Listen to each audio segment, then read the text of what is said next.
Good morning, TikTok, YouTube. This is Uncomfortable Conversations. No morning coffee video per se, but I just wanted to say that if you are physically disabled, don't make it so that people can't have a joke at your expense. Disability is not funny, but as we learn to relearn and do things, things get better and better every day. Whether you learn to, if your hand function is impaired, whether you learn to measure out your coffee granules with a shot glass to protect the counter for the rest of your housemates or family members, that's fine. Um, but the reason I say don't make it so that it is uncomfortable for people around you to make jokes about you and your disability is because that is their way of coping and finding a way to identify with what is actually going on. And remember, if you stop the jokes and you stop the rubbing, um, then the socialization will stop. And once your socialization stops, then your sexual freedom will also be hampered because the one does play off the other.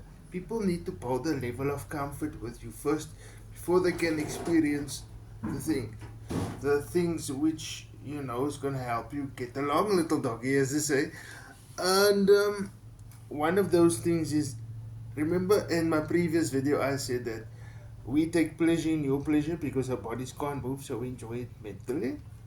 And it's the same thing here. A sense of humor, a joke, helps that privacy screen get adapted, and eventually the privacy screens get dropped. Eventually, she will go to the loo with the door open.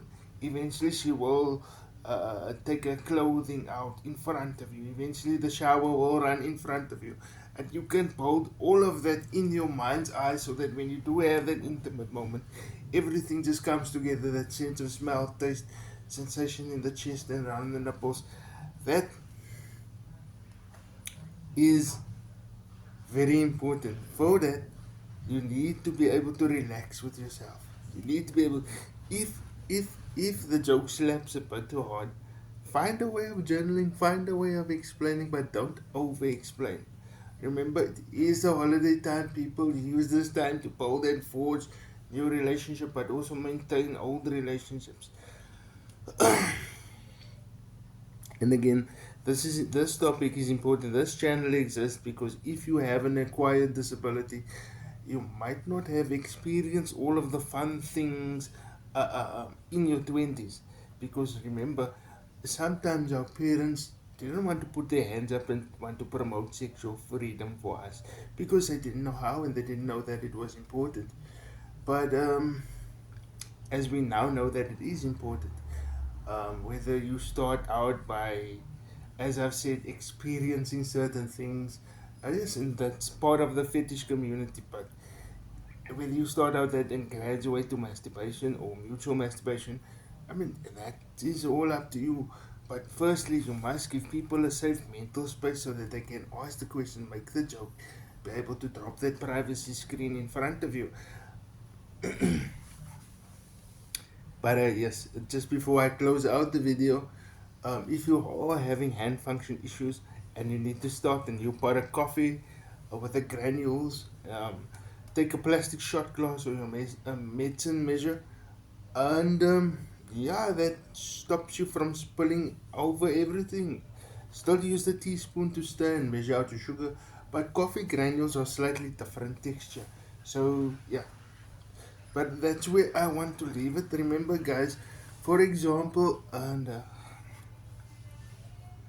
for example, when we speak about experiencing things like in life, I was watching a TikTok video, but a couple of months ago, I also asked a friend, you know, when a pretty girl took a pee in front of you, if it was a hike or at a party where people were drunk and you couldn't queue anymore, um, you know, do you still do things still stand at attention? He said, yeah, when I was 20, but now as a grown man. But certain things, even for us grown men, if you didn't get to experience it, you only experience that kind of expression later on in life. And there's nothing wrong with experiencing something later on in life.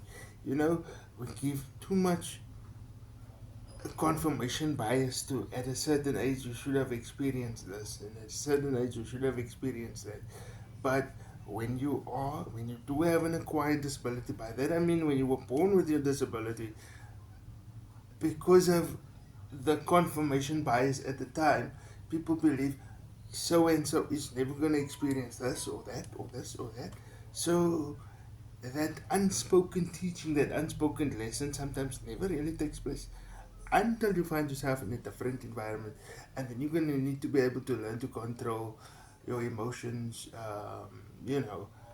Here too long and there too short, but hey, yeah. Anyway, that's where I'm going to leave it, guys.